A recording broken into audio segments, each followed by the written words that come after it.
Hey, what's up, everybody? My name is Chris Martinez. I am the host of Operation Agency Freedom. And of course, in my day job, I am also the CEO and founder of Bloom, where we work with marketing agencies and provide management consulting and technology to increase your profit, maximize your agency's value, unlock your potential, and achieve an eight-figure exit. And today I have Andy Buyting, who is the founder and CEO of Tulip Media Group. He is a leader in scaling businesses through effective print and digital marketing strategies, which is awesome. He is also a two-time best-selling author of How to Win Clients and Influence People and Double Sales, Zero Salespeople, Optimize Your Sales and Marketing into One Business Development Strategy that works. Wow, that was a mouthful. Awesome bio, Andy. It's great to have you on the show. Thank you for joining us. I am so excited to be here, Chris. I think it's going to be a lot of fun. Awesome, man. One of the things that I love about you, because I've watched, everybody who comes on the show, I try and do a little bit of research. I love the jacket, man. Like, it's such a good branding tool for you. Could we take a few minutes and just talk about where that came from? Because that's like one of those little subtle things where like people will remember you because of something like that. I'd love to hear a little bit of the backstory behind that. For sure. Yeah. So I for years, I've been doing keynotes at different speaking events and different business functions and conferences and so on. And one of the slides that I've always used was one red tulip in a sea of yellow tulips, and saying that, when you present your company the right way, you want to compete to be different and you want to become that red tulip in the sea of yellow. And I remember it was a number of years ago now. So our agency is Tulip Media Group. And I said, guys, I've got to be on stage next Thursday. This was on a Friday afternoon, less than a week away in Austin. And I just found out there's no visual aids, no screen, nothing to project onto. Like, wow. I lost my tulips. Yeah. What do I do? Something to be memorable. And one of the guys said, well, you've got to get up in front of everybody. So I'm Canadian. And in Canada, there's a well-known character or well-known legend in Canada, and his name is Don Cherry, and he's known for these bright, very exuberant sports jackets. And one of the guys said, you got to get a Don Cherry sports jacket. With our team, within an hour, we found a company that custom printed fabric. So we used actually our slide, our actual image, had a bunch of fabric custom printed, overnighted. So it landed Saturday morning. Somebody else said, look, my sister-in-law, she makes clothing, mostly dresses for wedding parties and so on, bridesmaids dresses and so on. But she agreed to make a sports jacket. By Monday, the fabric was in her shop. She had my measurements. And Wednesday, my colleague picked it up from his sister-in-law, met me in Austin, where I saw the jacket literally about 20 minutes before I took the stage. I took the stage with this, and you see it has one red tulip in a sea of yellow. Oh my gosh, that's been my awesome. calling card ever since. Wow, that's a great story. I love that. Did you get nervous, or did you see it and you're like, oh man, I'm really worried to wear this thing, but it's too late to back out? Because I saw it in the hotel room and I'm like, I'm not wearing this out in public. But I put it on and I get into the elevator and I'm like, this is such a ridiculous jacket, because it's not really my personality. Right. But as soon as the first person came on the elevator, said, what a great jacket. Yeah. And ever since then, I actually, now when I go to conferences and even business functions, they'll often ask me, you got to wear the tulip jacket. Yeah. So I'll wear it even if I'm not representing Tulip Media at the conference, because it has become what I'm known for. Yeah, that's great. Actually, I just did a call the other day with another gentleman who's up in Northern Canada, named Marcel. And I don't know if you know him, his name's Marcel Petitpas.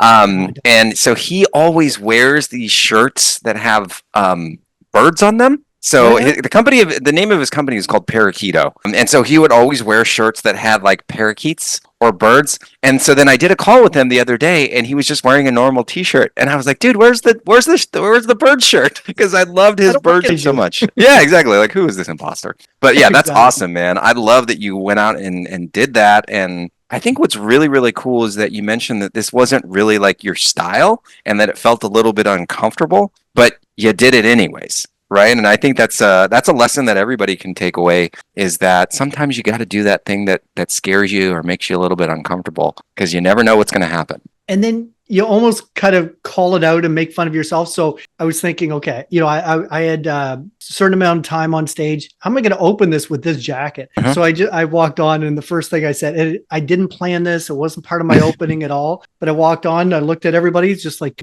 pointing at the jacket. I said, I know what you're all thinking. I'm going to start by addressing the elephant in the room. I know what you're all thinking, and you're all sitting there. There's 1,000 people in the audience. I said, you're all sitting there thinking, how did this guy get such a fantastic jacket? And how did he become the best dressed guy in Austin? Yeah. Like that. And then anyway, so now it's kind of part of my opening as well. And I just called it out. I knew what they were all thinking, called it out, made fun of myself, and it was fun. That's great. How many years ago was that? Oh, this would have been well pre-COVID. So this was 2018, I think. Wow. Now So I've got 2 jackets because just in case one is dirty or something. So you got to have the backup. Yeah. It's like Superman has a backup suit, I'm sure. Exactly. All right. So let's talk about Tulip Media. So you've been doing this a long time, I think over 10 years. And one of the things that I think is really unique, and I think I'm going to make the prediction that it's going to come back into style, is that you do print and digital, which is also very unique.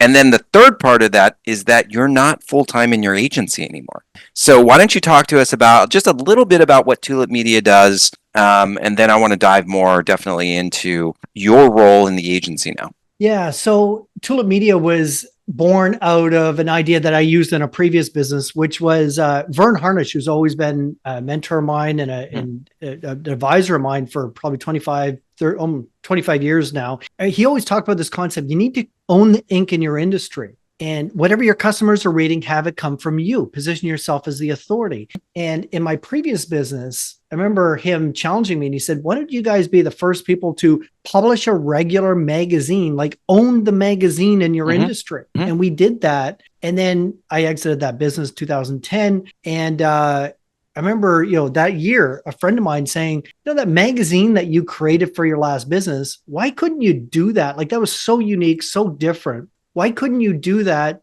for other businesses? And I actually went to a group that I was in the retail home and garden business for 20 years. And I went to a group that I worked with, and I pitched the idea, and instantly 12 people raised their hand, said, yeah, I'd buy that program from you. And the average program being worth, $50,000 to $75,000 a year, all of a sudden there was a little business there. And I thought, we'll start it, see what happens. And it just grew legs and took off. And so that's how it kind of came about, was doing custom magazines. So we do literally customized magazines so that this is our own. Companies can own the ink in their industry. Wow. And then from there, we became really good at project management and creating content and publishing it very, very efficiently, that we just extended that online. And we started doing content for websites, for blogs, and now we manage PPC budgets and so on. But still, what's interesting,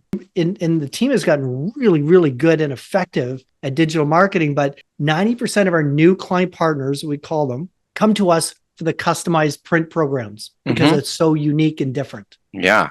And the other thing that is kind of extended from that is we actually, Chris, now we do a lot of work for agencies who want to offer their clients a custom print program that they're not equipped to do. Yeah. We do that. And it's about 80% or more of our business is custom print. Wow. That's really interesting. That's the approach. Yeah. So let me ask you this question, because for, I would say, the better part of the last 7 years, nobody's really been big on print. Like certain verticals, like home services, for example, they'll have postcard programs, but there's not been a lot of digital marketing agencies that have embraced print. No. I am starting to see a shift in that right now because of the increase in ad costs, right? It costs way more to run your ads. The cost of acquisition or cost per lead is going up for digital marketing agencies. And there's just a lot more competition, right? It's not like it was 10 years ago or 15 years ago. And so I'm seeing a resurgence of print. Are you seeing the same thing where it's kind of coming back into fashion, as I said? Well, it has so much more value than anything found online, right? Like when you hand somebody a magazine, it's just like if you publish a book, we've published 3 books now. And when I hand somebody a copy of a book, that is the best business card I can ever invest in, right? It differentiates you. And, we do, I'm just looking at, here's another magazine for a law firm. Mm-hmm. Well, they're the only law firm in their area, their part of the state that produces a magazine. So it's an amazing way to really, really differentiate yourself and put you above the crowd, above the noise. And the other thing I always tell people too is the most uncluttered inbox that you have is your mailbox outside your front door, because print has gone down. It's a lot less cluttered than it used to be. Right. And even marketing gurus like Joe Polish are embracing print now, going back to print because it's a lot less crowded. It conveys a lot more value, and it really does help you stand out. And what a lot of client partners do is they don't do a big print program, but they might print 1,000, 3,000 magazines specifically for their clients and for their salespeople, their teams to hand out, to have on hand. When your competitors are handing out brochures and business cards, when you're handing out your own magazine that'll help your target audience, it really sets you apart. That definitely makes you stand out. Now, how much does it cost to mail the magazine? And I asked because I was recently looking at doing a postcard campaign. Yeah. And my first job out of college, actually, I worked for this company called Pitney Bowes. They did postage machines. I don't know if you remember that, right? Yeah. And so I sold postage machines, and I was really, really good at it. And so I remember how much it cost to send a postcard. And back then, you could send a pretty standard postcard, and you could get it down. I think the cheapest you could get it down to was like maybe 11 cents, 10 cents. Yeah. Really, really cheap. Now it's like way more. I mean, we're looking at like $1 plus, I think, when you factor in printing and stuff. So, and then another thing that you don't know about me, I actually had a magazine. In 2007, I started a soccer magazine because I'm a big soccer fan. Oh, wow. I failed miserably and I lost all my money, but I learned a lot. The shipping of the printing of the magazines and the shipping of it was significantly more than what I had anticipated it was going to be. How much is it costing to send a magazine? Let's just say it's 40 pages. Well, the way I put it is that when it comes to print programs, to print the very first one, it's going to be several $1,000s. Yeah. Every other one, you're just paying for printing or paper, ink, and staples, and a stamp if you're mailing it out. So we handle everything, U.S. Post, the printing right through the U.S. Post, all the paperwork and everything. And we send out millions of magazines. Okay. So they get the discount. They get the volume discount through you. Volume discounts, yeah. Yep. So, a 16 page, and they're always in increments of 16 pages typically. Yep. So, a 16 page or a 32 page are very common. A 32 page, the first one off the press and in the mail is about $12,000, but every other one is pennies. Right.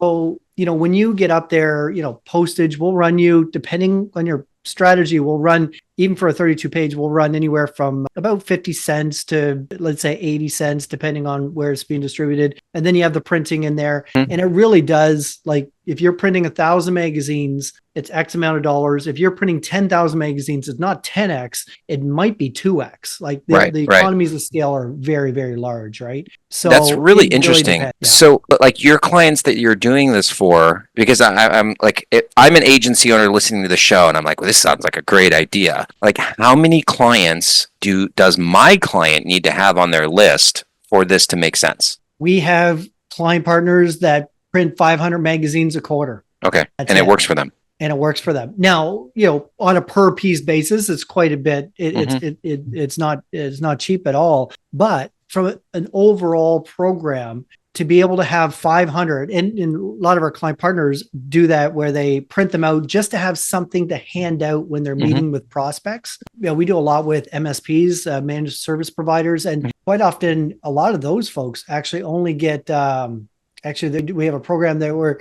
they only get 100 magazines a year, but they have those 100 magazines to hand out that really just sets them apart. Right. Prospects that they're going to meet.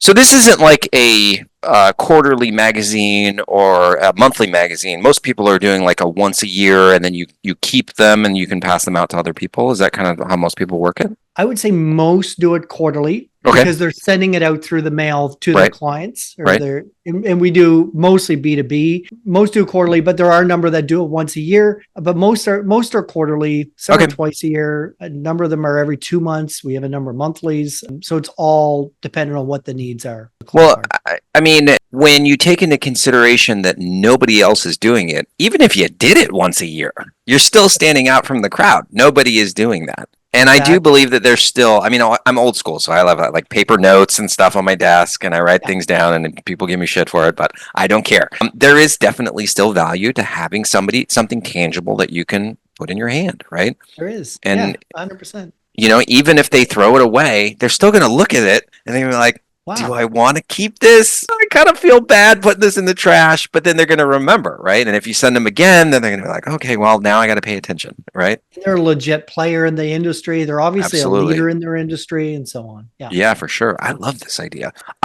So when you look at profit margins between, let's just say, running PPC ads and sending out a magazine, and it's granted, it is a different play, right? PPC ad is very much so direct response, and it's easier to measure the attribution and the return on investment. But as an agency owner, I mean, how much more profitable is running those books versus running PPC ads for clients, or do you have any metrics on that? Well, I would say, and most agency owners would appreciate this, it all comes down to how much value you provide, because there's some agencies that, you know, do a lot of PPC for their clients who make really good money because they're really good at what they do and they understand PPC. You know, we're not getting into that now because we all understand, you know, there's proper ways of doing things, and there's ways you can waste a lot of money in PPC. Absolutely. So it depends on how much value you're providing. Those who are really good at it can charge a premium. And same with print. You know, for us, I'd say from a business standpoint, from profit margin standpoint,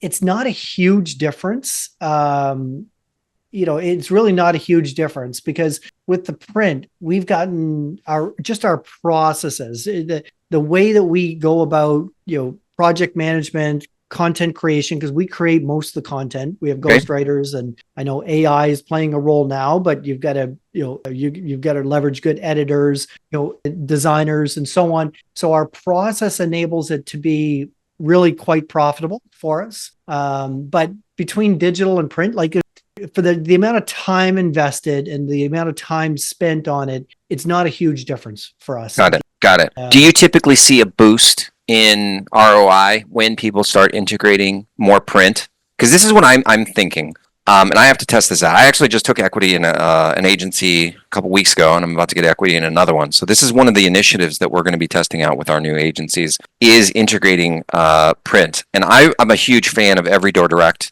that program. I think it's an amazing program. You pick a zip code, you can get in every single person's inbox or mailbox. I personally actually I have one of them right here. These little books that you get in the mail. I don't know if you have this in Canada, but every month, maybe every week, I can't remember. They send out these little books. I flip through this thing all the time. Every single time. Jersey Mike's sent me, I put a coupon in one. I kept this. I don't know if you have Jersey Mike's in Canada, but I kept this coupon because I love Jersey Mike's. I mean, these things get opened. And because ad costs are going up, and unless your budget is going up, you're going to get less leads. It's just simple math. Right? You need to be able to supplement your advertising for your clients with other things. So I think that this is another way. I think that this is another thing that's going to be very, very successful. So getting back to my original question, do you see a boost when you're doing the magazines with some other forms of digital media? Well, one of the things you touched on is it is hard, a little bit harder. Well, it is harder to measure ROI. So to say that, yes, definitively we do, I wouldn't be able to say that for certain. But what you see is you definitely see a boost in the perceived value of the brand in the marketplace. That you do see. And our client partners that have never put out a magazine before that do, all of a sudden, like one of our client partners has said it very, very well. They said, you know, I can't tell that I can't draw a straight line between new business and the magazine. But what I can tell you is we are having more meetings with potential clients than we've ever had before. Because before, when they call and they say, who is this? I'd never heard of you. He said, now it's, oh yeah, we've been getting your magazine. and it opens more doors. Yeah, So that's the great. value of the brand, the perceived value of the brand goes way up in their industry or their marketplace for sure. Yeah, when you think about it, I mean, the first kind of barrier that you have to overcome with your advertising, any type of advertising, is that awareness, That's right? right. The people have got to know who you are. And so sending out that piece, whether they actually read the whole, 32-page book or not, you're still developing that awareness. So when you follow up with a call or send that email or run that PPC ad, you kind of already have your foot in the door. And that's like half the Well, battle. I'll tell you, when I wrote my first book, Vern Harnish, Mhm. like I said, he's a mentor of mine. He said, I said, what's the strategy? Like, how should I do this? He said, look, I'm going to break down the value of publishing a book for you. He said, 40% of the value is in the title, 40% is in the front cover, and 20% is the writing inside, because only 1 in 5 people will ever open up your book. But it doesn't matter, Andy. He said, as soon as you hand over a copy of your book and you say, my name is Andy, here, I'm the author of this book, it's done its job. You actually don't care if they've ever opened up that book or not. The fact that you published a book and nobody else in your industry has, right there alone, the perception, your brand, your brand value has gone up exponentially in that moment. Yep. And it's the same thing for a magazine. So you're right. Those people, my client partner that described, prospects that were opening up their doors, those prospects may have never opened up the magazine, but the fact that they recognize that, oh yeah, I see your magazine, it kind of, it lands here every quarter. The fact that it opened up the door, it's done its job. Yeah, I love that. That's all they wanted it to do. Perfect. Well, we've got about 10 minutes left, and I want to talk about your role in the agency.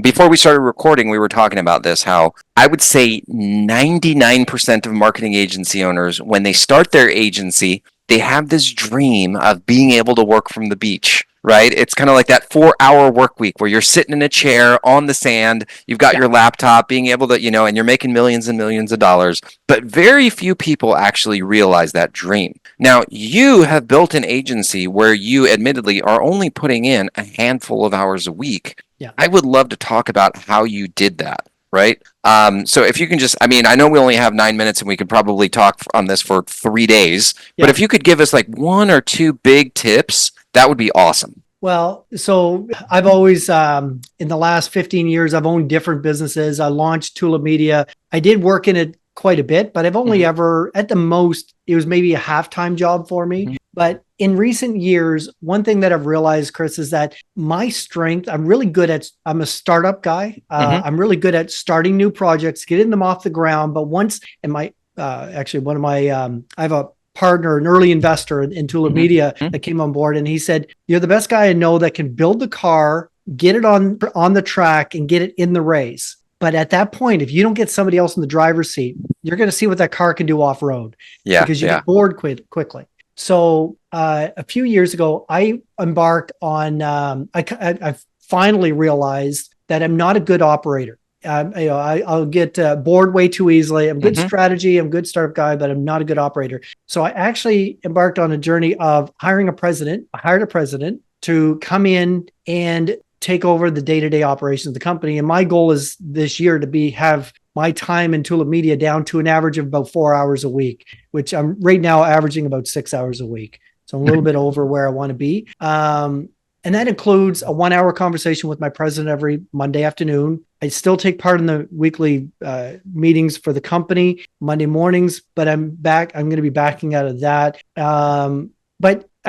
so the way we did it is, first of all, I realized that I'm not the person to run it. I'm not the person to be behind the wheel of this car. I need somebody else to drive it, because I'm doing the company a disservice by staying in that position. Fair enough. Hiring a president to come on, and it takes a while to transition everything for them to get up to speed. But so Trevor Arsenault, who's our company president now, he is leading the company. He's leading the growth. He's a growth-oriented leader. He's not, some leaders are process-oriented. He's more growth-oriented, which is what we wanted. And, he's running the day-to-day now. And the way we split it up is that he owns the profit and loss. I own the balance sheet. Okay. That's where the lines draw. The line is drawn. So if it's P&L related, he owns it. He submits the budget, the latest business estimates every quarter. I approve it because I'm still the I'm still a majority shareholder.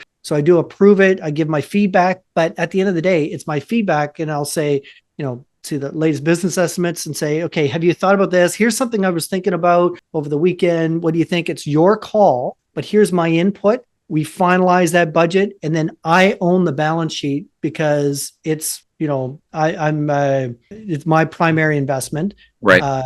I'm the primary investor. And so I own the balance sheet of the company, but he owns the P&L, and that's the way we split it up. I love that. So the thing that's going around in my head, and probably other people that are listening, is how can you afford to do this, right? So like, did you determine that you had enough profit where you could invest in somebody like Trevor, I think you said his name was?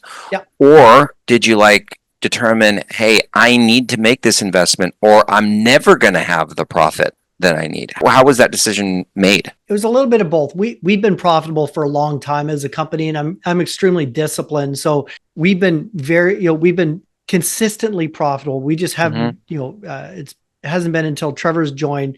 We grew really fast, and then we kind of plateaued for a few years, and now we're growing very fast again with Trevor at the helm. But so we've always been profitable. So there's always been money there to do it. But when I looked at it, it was more of, to be honest with you, Chris, it was myself reflecting and thinking, where do I want my business career to go? And one of the key things I identified is that where I want to go, because look, as entrepreneurs, any entrepreneurs listening to this, we get into business for freedom. We get into business because we want to control our destiny. We want to be our own boss, all of those things, right? But yet so many entrepreneurs become a slave to their business. Oh, I say that all the time. Business is not working for them. They're working for the business. And oftentimes we can all relate to this. We're punching in Monday morning and we feel like we've got to punch in to keep this thing afloat to cover everyone else's paycheck. Yep. So that's not a good place to be. And for me, I do scaling up coaching as well for companies in all kinds of different industries. And I always bring it back to, what is it that you want? Like, where do you want? Because they say, I need help building my 5-year vision or my 10-year vision. Well, no, it starts off with, you're the founder, you're the owner. What do you want first? And then let's build a business that caters and enables you to get what you want personally. And then what does that mean for the business? And how do we reverse engineer that? And when I looked at it, I was thinking, I was in my late 40s, at the time. And I thought, between now and when I'm 60, I own different businesses, but one of my true passions, so I'll be honest with you, is real estate and development. And again, I'm a startup guy. I'll build a building and then we keep them, but I don't step foot in them after they're built. I have managers that do that. So that's where I get my high. That's what I love to do. So I want to spend my 50s developing. That means I need to get out of Tulip Media. I need to reduce my time in Tulip Media. How do I do that? Well, I need to get somebody in that position. So part of it was we were profitable. We were able to afford it, but also I looked at it and I'm a big believer, run everything at arm's length. So I said, okay, I'm going to drop my time from 20 hours a week down to 10 hours a week at first, and then 5 hours a week and moving down. Well, what's that worth? And I dropped my salary accordingly. So right now I'm working 6 hours a week. I'm getting paid for 6 hours a week. I'm not getting paid. Okay. I'm making, the living off the other businesses that I'm involved in. So I do believe in running the business, like a real business. And when I did that, when I started reducing my salary, it also freed up some more funds to be able to pay for Trevor. But to be honest with you, as soon as he came in, we started growing quickly with our business model. Like it's been, we're growing fast. Top line is growing very quickly, but the bottom line is growing exponentially. So within 4 months, we were so much further ahead. 4 or 6 months, we were so much further ahead than we were before bringing Trevor on. That it's been easy. Wow, that's awesome. And then, as almost like an investor in the business, are you taking like a distribution? Yeah. Oh, okay, perfect. So you can almost, so you could, in theory, replace your salary that you were getting monthly with distributions from the increase in the profit, right? And probably even make more with way less time. That's exactly what's happened. And I own the balance sheet. So, right, that distribution at the end, we follow Mike Michalowicz, is a really close friend of mine. Yep. We follow the profit first methodology. So every month profits are skimmed off. We do all MRR, all monthly recurring. So that happens on the first. By about the 8th of the month, profits are skimmed off. And once a quarter, we decide what we're going to do with those profits. Portion of it gets invested in the balance sheet, portion of it gets invested in the P&L, and a portion is distributed to shareholders. So I own the balance sheet. That's my call. Yeah. And that's the way we run it. But that plays into as well. One of the questions you had sent before our call today was, what are the key things that we've done with the agency? And it's hiring, it's getting the right people around you. Yeah. To hire a president, I wasn't going to do that on a small salary. Like I could not skimp doing that. I had to basically offer a competitive comp plan for the position we were looking to fill. Right. And but and I see this all the time as a scaling up coach, when you find the right person, you can't afford not to hire them. Like you've got to figure out a way to do it. Right. I love that. Perfect. Andy, this has been absolutely incredible. Thank you so much for sharing and being so honest and open with everybody. I learned a ton. I'm definitely going to continue to follow you, and hopefully we can stay in touch. If somebody's listening to this and they want to get in contact with you, I think maybe you might have a couple things that people can access, some lead magnets or something. Why don't you just tell us what's the best way that they can stay in touch with you? Sure. Well, what I have set up, Chris, is if they go to tm.media/double sales. That's the name of our book. So tm.media/double sales. There you can buy the book, you can download a chapter. But the other thing is that, and this is a little bit different, but for agency owners or operators, there's a place there you can click to book a meeting in my calendar for half an hour. Look, I love marketing. I love agency type of work, but I love business in general. So if somebody wants to call and say, tell me more about that owning balance sheet versus P&L strategy. I just love talking business strategy, and I don't care what industry people are in, but that's open for anybody that wants to, if they want to block out a little bit of time. I love that. We'll make sure that we add that link specifically in the show notes so you can go and grab it there. I'm just telling you, I'm going to book a 30-minute call with you, so don't be surprised when you see Chris Martinez show up on your calendar. But yeah, thanks so much, Andy, for being on the show. For everybody that's listening, thank you so much for tuning in. Make sure that you check out Andy and follow him. He's a very, very smart guy who's building that agency that you probably want yourself. So thanks everybody for listening. Have a wonderful day. Hey, thank you for listening. And if you enjoyed this episode, it would mean so much to me if you would subscribe to the podcast and also share it with friends, family, and basically anyone you know who will find the same value in this episode as you do. So to get the latest from me, then let's connect on social media on the Facebooks at facebook.com or Instagram. Then you can also find us on LinkedIn, YouTube. Finally, go to our website where you can see all of our other episodes of Operation Agency Freedom. Register for live trainings on how to run a highly profitable agency, and you can see exactly how we help marketing agencies fix their operations and scale to 8 figures and beyond. Thanks again for listening, and I will see you next time.